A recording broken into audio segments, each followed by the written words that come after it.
தமிழகம் முழுவதும் 80,000 விநாயகர் சிலைக்கு தான் அனுமதி. சென்னையில் 1500 இடங்கள்ல அனுமதி.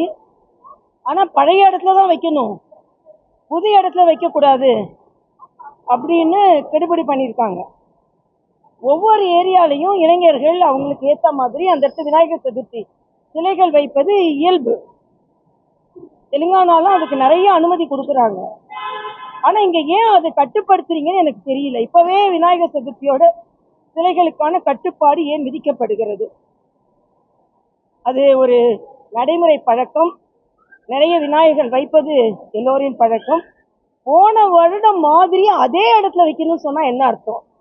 அதனால அரசாங்கம் இந்த கெடுபிடிகளை எல்லாம் விடுத்து அந்த நம்பிக்கை இருக்கின்ற இளைஞர்கள் எந்தெந்த இடத்துல விநாயகர் சதுர்த்தி சிலை மட்டும் இப்போ வைக்கிறது இல்லை, அன்னதானம் செய்கிறாங்க, ரத்த தானம் செய்கிறாங்க, மருத்துவ முகாம்கள் அதில் செய்கிறாங்க. ஒரு சேவை மனப்பான்மையோடு அந்த விநாயகர் சதுர்த்தி கொண்டாடப்படுகிறது. அதனால் அதில் இப்பொழுதே கட்டுப்பாடு விதித்து உங்கள் இந்து மத உணர்வை மறுபடியும் நீங்கள் பதிவு செய்யாதீர்கள் என்று அரசாங்கத்தை நான் கேட்டுக்கொள்கிறேன்.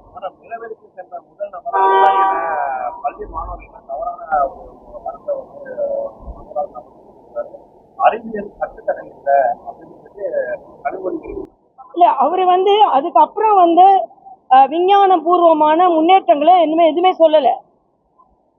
ஆனா அதுக்கு முன்னால நம்மளோட இதிகாசங்கள்ல இப்படி பதிவு இருக்குன்னு சொல்றதுல என்ன தவறு இருக்கு? பதிவு இருக்கதானே செய்யுது. ஆனா அதுக்கப்புறம் விஞ்ஞான முன்னேற்றங்களையோ இல்ல விஞ்ஞான கண்டுபிடிப்புகளையோ அவர் இன்னும் குறை சொல்லல. இதெல்லாம் கண்டுபிடிக்கிறதுக்கு முன்னாலேயே இப்படிப்பட்ட தகவல்கள் நமக்கு இருக்குன்னு சொல்றதுல தவறு இல்லையே. அதனால எது எடுத்தாலும் நீங்க இப்படியே குறை சொல்லிக்கிட்டு போனா சொல்லுங்க. அவரோட நம்பிக்கை இருக்கு, அதை சொல்றாரு. அதற்கு அப்புறமா ஏன்னா இதிகாசங்கள்ல அப்படிப்பட்ட ஒரு தகவல் இருக்கா இல்லையா? முன்னேற்பட அவங்களுக்கு முன்னோடி அப்படி ஒரு தகவல் இருக்குன்னு சொல்லியிருக்காரு, அவ்வளவுதான்.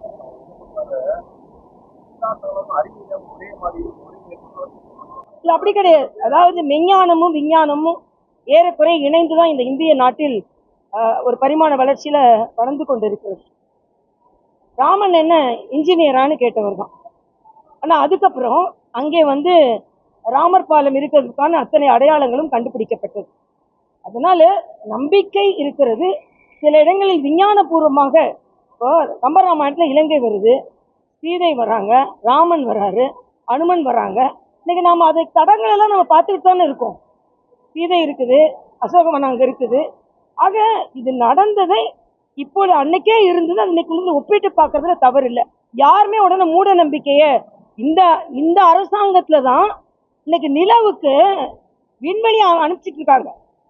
அதனால நீங்க தான் 10ஆம் பஸ்லயே பேசிட்டு முன்னேற்றத்தை கொண்டு வராம இருந்தீங்களே தவிர, இன்னைக்கு ட்ரோன் தெற்காசிய நாடுகள்ல 30,000 ட்ரோனுக்கு மேல இந்திய ட்ரோனுக்கு ஆர்டர் கொடுத்துட்டாங்க.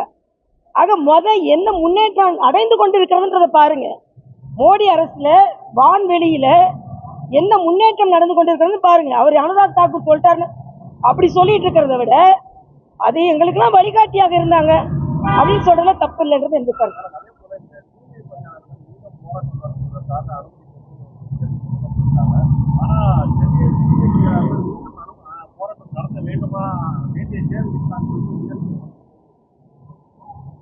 இல்ல, இத தூய்மை பணியாளர்களின் பிரச்சனையை தயவு செய்து இந்த அரசாங்கம் சரியான கையாண்டு அவர்களுக்கு என்னென்ன கோரிக்கை இருக்கிறதோ அதான் சரியாக அவர்கள் தீர்த்து வைக்க வேண்டும் என்பது எனது கருத்து.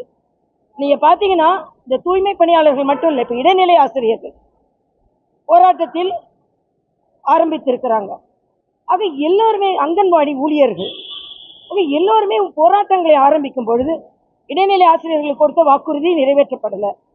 தூய்மை பணியை நான் கேட்கிறேன், நீங்க எதிர்கட்சியா இருக்கும்போது என்ன செஞ்சீங்க, என்ன சொன்னீங்க, அதையாவது நிறைவேற்றணும்ல. அப்ப எதிர்கட்சியா இருக்கும்போது தூய்மை பணியாளர்கள் தேவையானவர்களாக இருந்தார்கள், இங்க தேவையற்றவர்களாக இருக்கிறது.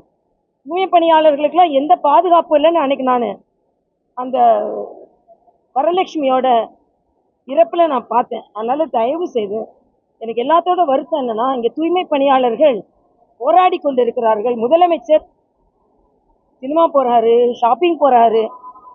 உண்மையில அவங்களோட பிரச்சனை என்னன்னு கேட்டு தீர்த்து வைக்க வேண்டும் என்று நான் மிக வருத்தத்தோடு தெரிவித்துக் கொள்கிறேன்.